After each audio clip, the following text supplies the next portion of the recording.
Hello friends, आज 12 अप्रैल है। 12 अप्रैल का एलन का leaders and achiever test series हुआ था। उसको मैं रिव्यू कर रहा हूँ किस टाइप से क्वेश्चन आया हुआ था। और यहाँ पे 12 अप्रैल का जो टेस्ट पेपर है, 12 अप्रैल का जो टेस्ट पेपर है उसको रिव्यू मैं करने जा रहा हूँ। और उसके बेसिस पे आपका क्या मार्क्स आया हुआ है और उस मार्क्स के बेसिस पे क्या स्ट्रेटजी आप फॉलो करेंगे ताकि आपको government medical college, top government medical college और एम्स जैसे मेडिकल कॉलेज आपको मिलेगा। उसको मैं स्ट्रेटजी आपको फॉलो करने जा रहा हूँ।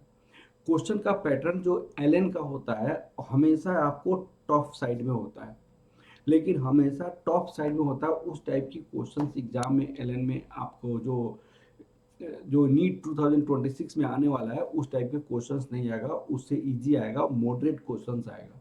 अब मॉडरेट क्वेश्चंस आएगा उसका रीजन क्या है, क्योंकि जो 2025 में जो क्वेश्चंस आया था वो आपको टफर साइड में था, एलएन से भी टफ साइड में था। और वो बात आपको एजुकेशन मिनिस्टर के पास जो आपको बहुत अच्छा से पहुंचाया गया। और जो वीक आपको स्टेट था जिसमें आपको कम मार्क्स स्कोर करने वाले बच्चे हैं वो ऑल इंडिया कोटा में गए ही नहीं। तो ये पॉइंट से हमेशा आपका जो क्वेश्चन पेपर अब बनेगा मॉडरेट बनेगा, क्योंकि एजुकेशन मिनिस्टर को ये बहुत अच्छे से आपको बता दिया गया है। तो इतना टफ क्वेश्चंस नहीं बनेगा, ये बात 100% श्योर हो जाएगी। अब क्वेश्चन है कि मान लीजिए किसी बच्चों को 400 से 500 के बीच में आएगा, तो क्या 400 500 के बीच में आएगा तो गवर्नमेंट मेडिकल कॉलेज मिलेगा? हाँ जी, गवर्नमेंट मेडिकल कॉलेज मिलेगा। जिस बच्चे का देखिएगा, गवर्नमेंट मेडिकल कॉलेज के लिए आपको 550 टू 600 के बीच में अगर मेडिकल नंबर किसी बच्चे को आ रहा है तो गवर्नमेंट मेडिकल कॉलेज मिल जाएगा। नीट 2026 में नीट 2026 में अगर इसके बीच में नंबर आ रहा है तो बच्चे को गवर्नमेंट मेडिकल कॉलेज मिल जाएगा। लेकिन अब क्वेश्चन है कि बच्चा का अगर 400 टू 500 के बीच में आएगा तो ये बच्चा कैसे प्रिपरेशन करे। तो इस बच्चा का प्रिपरेशन का तरीका क्या होता है कि देखिएगा, 70% जो क्वेश्चंस होता है जो जो भी नीट में आएगा वो पीवाई क्यू से आएगा। अब 70% क्वेश्चन पीवाई क्यू से आएगा और इस रेंज में आपको आना है, अभी इस रेंज में है तो आपको कैसे करना पड़ेगा आपको। तो उस रेंज में आने के लिए आप मान लीजिए 180 क्वेश्चंस आपका फिजिक्स में है, 180 मार्क्स का, और 180 क्वेश्चंस आपका केमिस्ट्री में है। तो अगर इसका 70% अगर ले लेते हैं तो कितना हो जाएगा? 70% 180 मार्क्स का 180 मार्क्स है तो 180 इंटू 0.7 आप करेंगे, 180 इंटू 0.7 करेंगे तो 126 आपका फिजिक्स का मार्क्स हो जाएगा। 126 फिजिक्स में मार्क्स आ जाएगा, 126 आपका केमिस्ट्री में हो जाएगा। तो ये दोनों आपका 126 इंटू 126 करेंगे तो 252 मार्क्स आपके पास हो जाएगा। 252 मार्क्स आपका यहाँ से आ जाएगा। अब क्वेश्चन है कि भाई बायो में क्या करना पड़ेगा।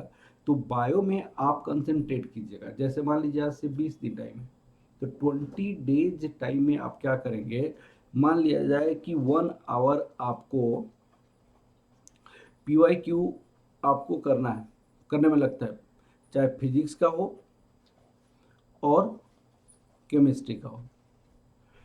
3 आवर्स आप क्या कीजिए, 3 आवर्स आप फिजिक्स पढ़िए और 3 आवर्स आप क्या कीजिए, केमिस्ट्री कीजिए। तो फिजिक्स का आप पीवाई क्यू आप 3 बना सकते हैं एक दिन में।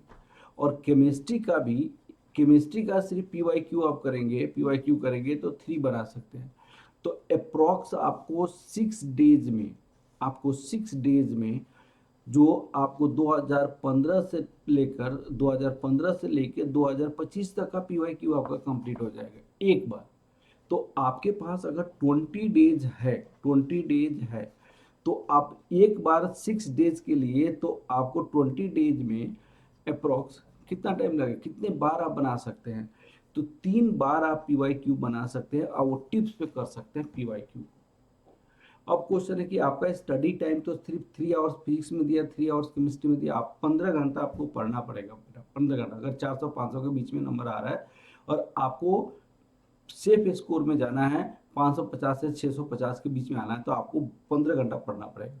तो ये आपके पास क्या हो गया बेटा, ये आपके पास क्या हो गया, यहाँ पे आपके पास क्या हो गया कि यहाँ आपको जो 20 डेज है 6 टाइम्स PYQ बना सकते हैं।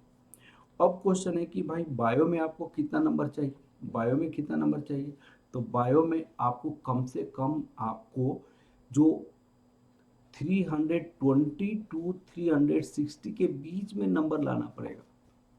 तो इसको जो स्टडी करेंगे आप थोड़ा सा बहुत अच्छे से स्टडी कीजिए और 6 आवर्स पर डे आप लीजिए इसका, 6 hours per day, 6 hours per day. आप 6 आवर्स पर डे स्टडी करेंगे, अगर आपके पास 20 डेज है तो 120 आपको, आपका 120 आवर्स आपके पास हो जाएगा। और अभी आपको अगर मान लीजिए 400 टू 500 के बीच में नंबर अगर आ रहा है आपको, तो 400 500 के बीच में यदि नंबर आ रहा है तो बायो में मेहनत करेंगे तो इस रेंज में आपका नंबर आ जाएगा। जब इस रेंज में आपका नंबर आ जाएगा तो 100% श्योर है कि आपका सिलेक्शन गवर्नमेंट मेडिकल कॉलेज में मिल जाएगा। ठीक है। अब क्वेश्चन है कि जो बच्चा ऑलरेडी 500 टू 600 के बीच में है, तो इस बच्चा का तो कोई बात ही नहीं है, टॉप गवर्नमेंट मेडिकल कॉलेज मिलेगा। इसका सारा क्वेश्चन बहुत अच्छे से, तो इसका मॉक टेस्ट जो इसको भी मॉक टेस्ट बनानी है, मॉक टेस्ट बनानी है टाइम मैनेजमेंट करने के लिए। ये बच्चा भी मॉक टेस्ट मैक्सिमम से मैक्सिमम बनाए और मॉक टेस्ट बनाकर अपनी वीकनेसेस को फाइंड आउट करें, और वीकनेसेस को फाइंड आउट करके अपनी वीकनेसेस को कैसे रिमूव किया जाएगा ताकि आपको 700 के रेंज में नंबर आ जाए, 6 टू 700 के बीच में नंबर आ जाए, तो टॉप गवर्नमेंट मेडिकल कॉलेज मिलेगा। जिस बच्चा का ऑलरेडी 600 टू 700 के बीच में आ रहा है तो उसको एम्स के जैसे एम्स के जैसे मेडिकल कॉलेज लाने के लिए मेहनत करना पड़ेगा। और उसको मैक्सिमम से मैक्सिमम मॉक टेस्ट बनाइए, और मॉक टेस्ट बनाकर आपको 700 के आसपास नंबर लाने की कोशिश कीजिए। मॉक टेस्ट बनाइएगा, क्या करना है, मॉक टेस्ट बनाइए,